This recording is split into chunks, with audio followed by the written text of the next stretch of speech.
소극장 막을 올려! 40년 만에 만났는데 나 좀 늙어 보이면 어떡하지? 수림 안녕. 임찬? 나 찬이야. 너 안 변했다. 어쩜 이렇게 넌 많이 변했다.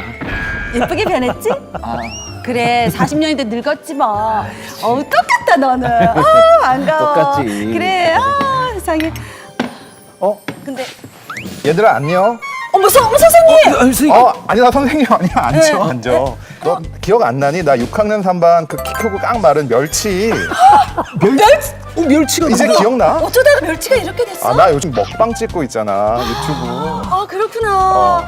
아니 그 정형외과 선생님인데 먹방을 찍어? 그게 먹방이 요게 된다 그래. 계속 찍고 있어. 그래. 계속 찍으러 가. 오늘 재밌게 놀다가. 반가워. 그래, 반가워. 야 많이 변했다. 멸치가 저렇게 예쁘나? 그렇게 부러워 세상에. 야, 오랜만이다. 누구? 나 기억 안 나? 나. 땅콩. 땅콩! 땅콩이라니. 어. 나 꺽다리 기억 안 나? 꺽다리. 우리 반에서 제일 컸던 애? 그래. 너 키 멈췄니? 키는 아직도 크고 있고. 그래. 정형외과 윤동기 야 멋있다 너. 그래, 내가 원래부터 좀 공부는 좀 잘했지. 그랬지. 어서 가. 재밌게 놀고. 그래. 진짜 재밌어. 진짜 윤재수였지 윤재수. 재수 없었어 진짜. 근데 요즘 건강은 하지? 그럼. 야 100세 시대 잘 살려면 건강해야지. 진짜. 너 그거 알아? 나 진짜 너 좋아했던 거? 에이, 그런 이야기를 또. 잠깐만. 미안해. 40년 만에 만나가지고. 이런 얘기 너한테 해도 될지 모르겠는데 나 오줌 색깔이 좀 노래. 오줌 색깔이. 이 치킨에 카레가 들어가 있어서 그래. 카레. 뭐 그럴 수 있겠다, 그치? 걱정 안 해도 돼. 참 너 좋아했었는데. 근데 오줌에 거품도 좀 있어. 그건. 우리 맥주 마셔서 그런 거야. 그렇구나 맥주. 그래. 사실 나도 너를 좀. 야, 40년 만에 정말 미안한데 나 또 가고 싶어 오줌. 정말 나 왜 이러지 오늘. 그냥 요강을 들고 다니는 건 어때? 자, 여러분은 아침에 눈 뜨자마자 뭐 하십니까? 저는 뭐 화장실부터 가거든요. 화장실부터 가서 이제 일을 보죠. 그렇죠. 저도 색깔을 보긴 봐. 이 소변만으로도 건강 상태를 체크할 수가 있네요. 네, 건강한 사람의 소변은 물을 탄 맥주처럼 맑고 투명하면서 약간 노란빛을 띠는데요. 네. 땀을 많이 흘리면 진해지고 물을 많이 마시면 옅어지기도 합니다. 네. 그런데 소변색이 탁하다면 이물질이 섞인 것으로 특히 고기를 많이 먹으면 인성분 때문에 탁해진다고 합니다. 그리고 전립선이나 방광에 염증이 있어도 네. 고름이 섞여 탁해집니다. 네.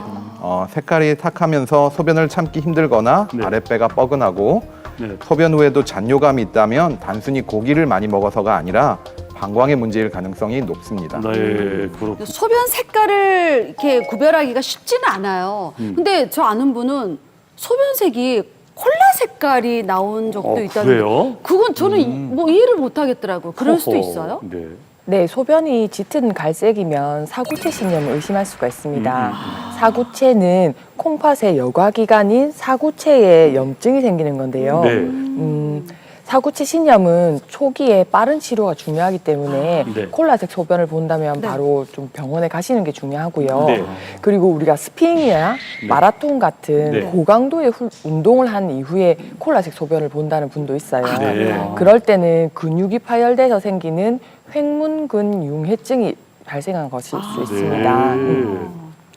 운동한 부위에 심한 근육통과 함께 네. 또 콜라색 소변을 보고 네. 심하면 발열이나 구토 네. 같은 증상이 동반될 수 있습니다. 네. 이게 신장 기능의 악화로 이어질 수 있기 때문에 네. 이 또한 빨리 병원에 가시는 게 중요합니다. 네. 자, 그런데 뭐 색깔도 색깔입니다만 거품 날 때 있잖아요. 이거는 왜 그렇죠? 일반적인 소변의 거품은 괜찮지만 네. 그 비누 거품 같이 거품이 많이 일어난다면 단백뇨를 의심해 볼 수가 있습니다. 네. 이런 단백뇨의 거품은 물을 내려도 그 거품이 변기의 벽에 남아 있습니다. 그래요? 보통 일반적으로 단백질은 콩팥에 의해서 재흡수가 되는데 네. 이 콩팥의 기능이 떨어지게 되면 단백질이 소변에서 나오게 됩니다. 따라서 단백뇨가 심한 경우에는 네. 신장의 기능이 떨어진 것이기 때문에 음. 몸이 붓고 맞아요. 또한 체중이 늘어날 수가 있습니다. 네, 네. 따라서 이런 증상이 있다고 하면은 네. 방치하게 되면은 만성 콩팥병으로 갈 수가 있기 때문에 네. 꼭 조기에 진단을 해서 치료를 하시는 게 좋겠습니다. 그렇군요. 네. 거품도 거품이지만 또 가장 무서운 게 혈뇨잖아요. 그렇죠. 그렇죠. 무섭죠. 무섭죠. 네. 소변에 혈액이 섞여져 나오는 혈뇨는 소변이 이동하는 통로인 요로계통에 문제가 생겼다는 증거가 될 수가 있습니다. 네. 상부 요로계인 신장, 신우, 수뇨관 등에 출혈이 있을 경우에는 네.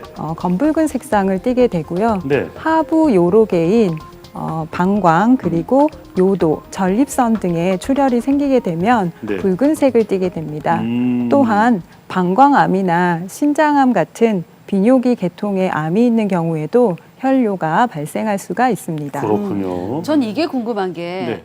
저는 화장실 정말 자주 가거든요. 저도 자주 특히나 갑니다. 공복에 물을 마시면 정말 자주 가서 소변 색깔이 진짜 맑은색, 하얀 색깔 나오는 경우가 네. 많은데 제 친구는 맥주를 한 2,000 정도 마실 때 그때 한 번 갈까 화장실을 안 가요. 가는 타임이다.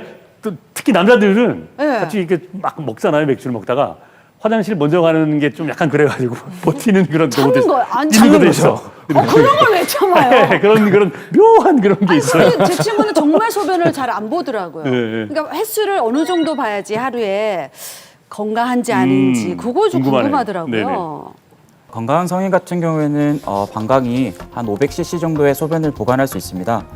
그리고 하루에 한 번 볼 때 이제 250에서 300cc 정도의 소변을 보게 되는데 그렇게 따지면은 하루에 한 4번에서 6번 정도가 평균적인 횟수가 됩니다. 그런데 만약에 8번 이상 소변을 보는 경우가 있는데 물을 많이 먹는다면 그런 것도 충분히 가능한 일이기 때문에 문제가 안 됩니다. 네. 하지만 반대로 물을 좀 많이 먹거나 네. 아니면은 음식물을 많이 먹었는데도 불구하고 소변량이 많이 없거나 아니면은 물이나 음료수 같은 것들을 많이 먹었는데도 많이 안 먹었는데도 네. 소변이 많이 본다면 네. 그때는 건강에 이상이 있을 수 있기 때문에 그때는 한번 확인을 해보시는 것이 좋겠습니다. 네. 자, 근데 이게 너무 자주 가는 것도 안 좋다고 하잖아요. 그죠? 어떻습니까? 강 원장님? 네. 그 소변을 너무 많이 참으면 소변이 체내에 정체되면서 박테리아가 방광에 증식할 수 있고 네. 심하면 방광염이 될 수도 있습니다. 음. 하지만 소변을 과도하게 자주 보는 과민성 방광이 있을 때는 네. 소변을 적당히 참는 것이 도움이 됩니다. 우리가 과민성 방광의 정의를 잠깐 살펴보시면 네. 방광 근육, 배뇨 신경 등의 이상이 생겨서 네. 하루에 8번 이상 소변을 보고 또 참기 어려운 정도의 요의를 느끼고 네. 한밤중에 소변을 보려고 잠에서 자주 깨는 것을 말합니다. 이런 분들은 평소 소변 시간을 체크해 두셨다가 네. 그 간격을 30분씩 늘리는 것이 큰 도움이 됩니다. 네. 하루 7번 이내가 좋은데 네. 생활 습관 개선으로도 증상 호전이 없다면 네. 약물이나 보톡스를 활용한 치료가 고려될 수 있습니다. 그렇군요. 네. 그리고요? 네, 또 당뇨병 환자도 이런 배뇨 문제를 느낄 수가 있습니다. 네. 빈뇨, 잔뇨감, 요실금 등 다양한 문제를 느낄 수가 있는데요. 네. 이것은 높아진 혈당이 네. 신경을 손상을 시켜서 방광을 민감하게 만들기 때문입니다. 네. 한 중국의 연구에 의하면 네. 당뇨병 환자들의 경우에는 네. 이런 과민성 방광에 걸릴 위험이 오. 2배 이상이나 높다고 합니다. 그렇군요. 이 과민성 방광이 있으신 분들은 네. 뭘 좀 이렇게 진득하게 하려고 하면 자꾸 화장실을 들락날락거리니까 그러게. 삶의 질이 확 떨어진다고 맞아요. 하더라고요. 네네. 어떤 점을 좀 조심하면 될까요? 이 과민성 방광은 생활 수칙만 좀 바꿔도 좋아질 수가 있습니다. 카페인이라든지 알코올, 탄산음료 같은 것만 줄여도 이것들이 방광을 자극하기 때문에 소변이 덜 차도 요의를 느낄 수가 있습니다. 그리고 우리가 물을 많이 마시는 게 좋다고 하는데 네. 실제 물을 너무 많이 마시게 되면은 화장실에 자주 가기 때문에 물을 적게 마신 경우에도 반복된 그 화장실에 가는 습관이 생겨서 네. 요의를 자꾸 느낄 수가 있습니다. 그렇다고 물을 너무 적게 마시게 되면은 소변이 농축이 돼서 방광을 자극할 수 있으므로 네. 또 너무 적게 마시는 것은 좋지가 않습니다. 네. 따라서 그 하루에 한 1000cc에서 2400cc 정도가 적당량이 되겠고 네. 개인한테 맞는 양을 찾아서 네. 드시면 되겠습니다. 네, 그렇군요. 자, 한의학에서는 오 원장님 이게 어떻게 보고 우리 선조분들도 소변으로 좀 이거 병을 체크하고 하지 않으셨습니까? 영화 보면 막 그런 장면이 있던데. 맞아요. 네, 맞습니다. 동의보감에서도 소변의 색깔이나 탁도, 그다음 빈도수로 장부의 병을 진단하는 데 활용을 했습니다. 그리고 건강을 위해서 소변을 마셨다는 기록 또한 있습니다. 그래요? 그 얘기 들어본 것 같아요. 어. 근데 어른 소변, 본인 소변을 마셨나요? 어떻게 됐지? 어떤 소변을 마셨죠? 모든 소변을 먹는 건 아니고요. 네. 아이들의 소변을 마시는 그런 요법이 있는데요. 네. 최근에도 네. 요요법이라고 해서 자신의 소변을 마셔서 병을 치료하는 것도 있다고 합니다. 어쨌든 중국의 양귀비는 자신의 아름다움을 유지하기 위해서 네. 7살 이하의 여자아이들의 소변을 마셨고 네. 정조 또한 병을 치료하기 위해서 네. 그 12세 미만의 사내 아이들의 소변을 동변이라고 하거든요. 네. 그것을 마셨다는 기록이 있는데요. 동변은 한약에서 네. 음을 보하고 화를 삭히는 기능이 있다고 하여서 오. 한약재를 가공할 때도 활용하기도 합니다. 그래요?